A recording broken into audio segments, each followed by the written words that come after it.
आध्यात्मिक कहानियाँ। नमस्कार दोस्तों, स्वागत है आप सभी का एक बार फिर से आपके अपने पसंदीदा YouTube चैनल आध्यात्मिक कहानियों में। दोस्तों, आज की कहानी बहुत ही दिलचस्प है।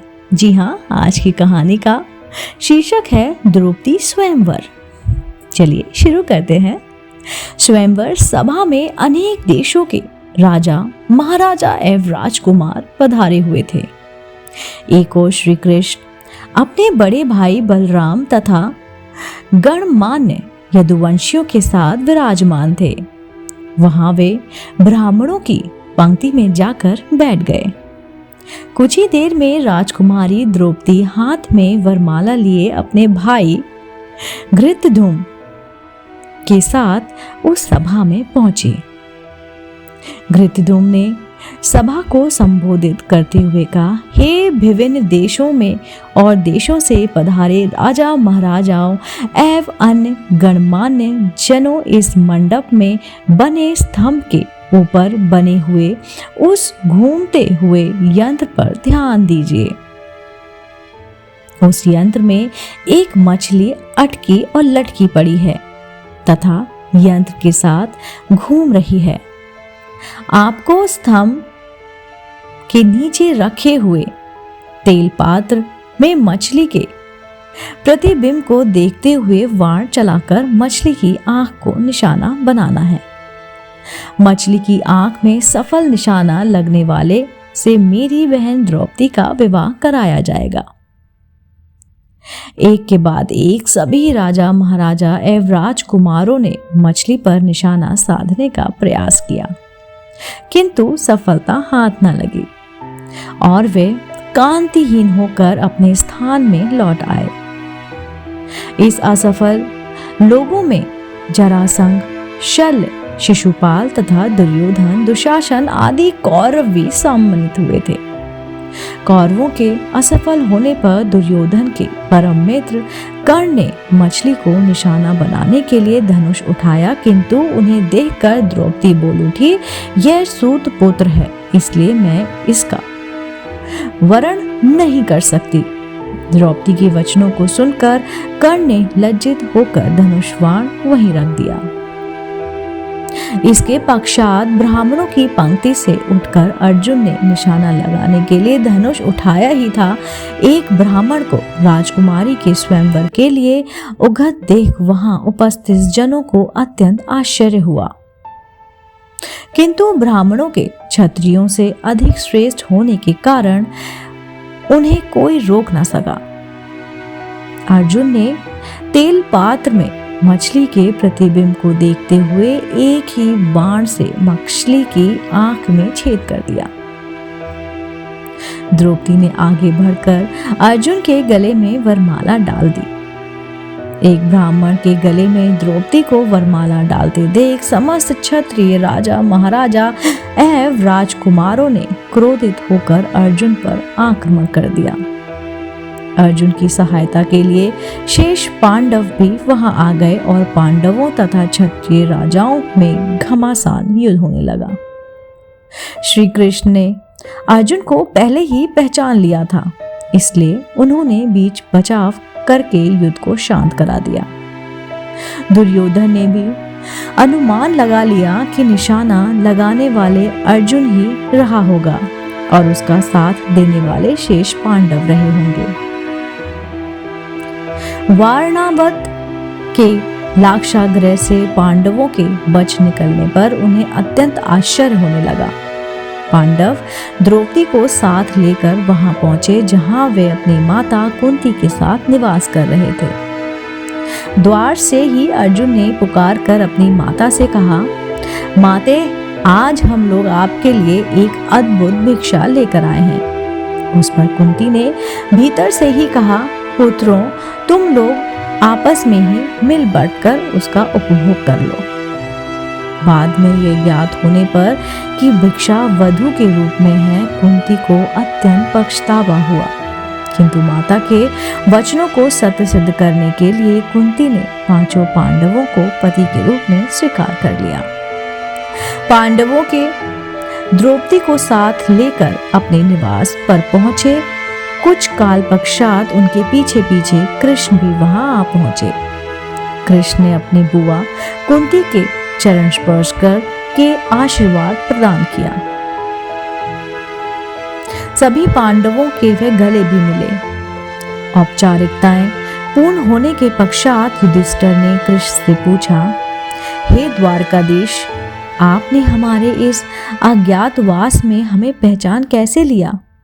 कृष्ण ने उत्तर दिया, भीम और अर्जुन के पराक्रम को देखने के पश्चात भला मैं आप लोगों को कैसे ना पहचान पाता।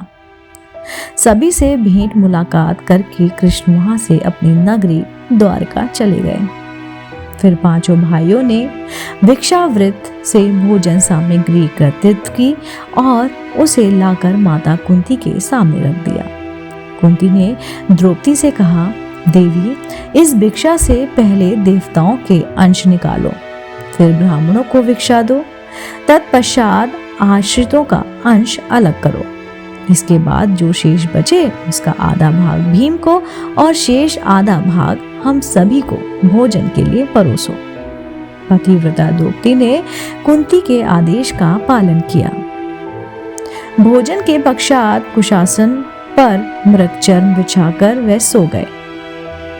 द्रौपदी माता के पैरों की ओर सोई। द्रौपदी के स्वयंवर के समय दुर्योधन के साथ ही साथ द्रुपद, घृतध्रुम एवं अनेक अन्य लोगों को संदेह हो गया था कि वे ब्राह्मण पांडवी हैं।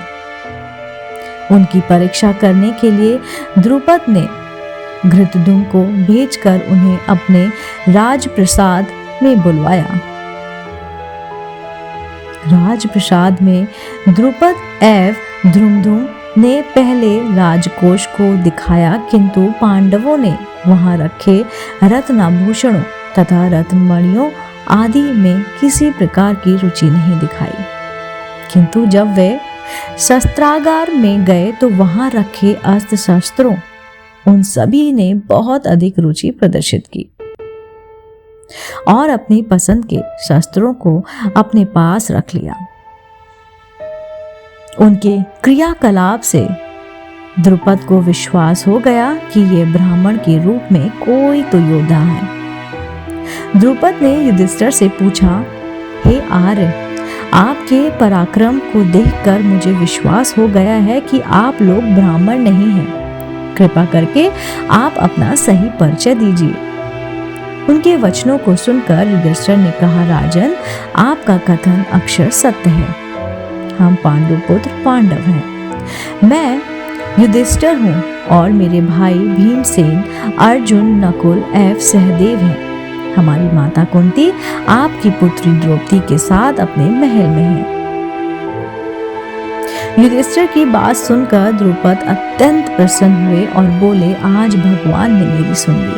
मैं चाहता था कि मेरी पुत्री का विवाह पांडु के पराक्रमी पुत्र अर्जुन के साथ ही हो। मैं आज ही अर्जुन और द्रौपदी के विविध विवाह का प्रबंध करता हूँ। इस पर युधिष्ठिर ने कहा, राजन, द्रौपदी का विवाह तो हम पांचों भाइयों के साथ होना है। यह सुनकर द्रुपद आश्चर्यचकित हो गए और बोले, ये कैसे संभव है? एक पुरुष की अनेक पत्नियां अवश्य हो सकती हैं, किंतु एक स्त्री के 5 पति हो ऐसा तो कभी नहीं देखा गया है और ना ही सुना होगा। युधिष्ठिर ने कहा, राजन, ना तो मैं कभी मिथ्या भाषण देता हूँ और ना ही बात करता हूँ। कोई कार्य धर्म या शास्त्र के विरुद्ध करता हूँ। हमारी माता ने हम सभी भाइयों को द्रौपदी का उपभोग करने का आदेश दिया है और मैं माता की आज्ञा की अवहेलना कदापि नहीं कर सकता। इसी समय वहां पर देवव्यास जी पधारे और उन्होंने द्रुपद को द्रौपदी के पूर्ण जन्म में तपस्या के प्रसन्न होकर शंकर भगवान के द्वारा 5 पराक्रमी पति प्राप्त करने के वर देने की बात बताई। वेदव्यास जी ने वचनों को सुनकर द्रुपद को संदेह समाप्त हो गया और उन्होंने अपनी पुत्री द्रौपदी का पाणी ग्रहण संस्कार 5 पांडवों के साथ बड़े ही धूमधाम के साथ कर दिया। इस विवाह में विशेष बात यह हुई कि देवर्षि नारद ने स्वयं पधार कर द्रौपदी को प्रतिदिन कन्या रूप हो जाने का आशीर्वाद दिया। पांडवों के जीवित होने तथा द्रौपदी के साथ विवाह होने की बात तेजी से सभी ओर फैल गई। हस्तिनापुर में इस समाचार के मिलने पर दुर्योधन और उनके सहयोगी के दुख का पारावार न रहा। वे पांडवों को उसका राज लौटाना नहीं चाहते थे, किंतु भीष्म, विदुर, द्रोण आदि के द्वारा धृतराष्ट्र को समझाने तथा दबाव डालने के कारण उन्हें पांडवों को राज का आधा हिस्सा देने के लिए विवश होना पड़ा। विदुर पांडवों को बुला लाए। धृतराष्ट्र, द्रोणाचार्य, कृपाचार्य, विकर्ण, चित्रसेन आदि सभी ने उनकी अगवानी की और राज का खांडव वन नामक हिस्सा उन्हें दे दिया गया।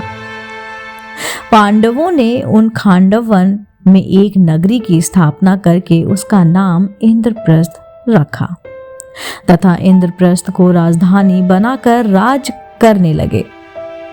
युधिष्ठिर की लोकप्रियता के कारण कौरवों के राज के अधिकांश प्रजाजन पांडवों के राज में आकर बस गए। दोस्तों, उम्मीद करती हूँ आपको मेरे द्वारा सुनाई गई कहानी द्रौपदी का स्वयंवर पसंद आई होगी।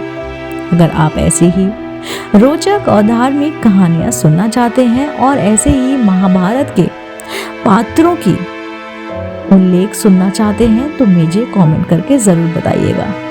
मैं आपको मिलती हूँ जल्द ही नई रोचक जानकारी और कहानियों के साथ। आप देख रहे थे आपका अपना पसंदीदा YouTube चैनल आध्यात्मिक कहानियां।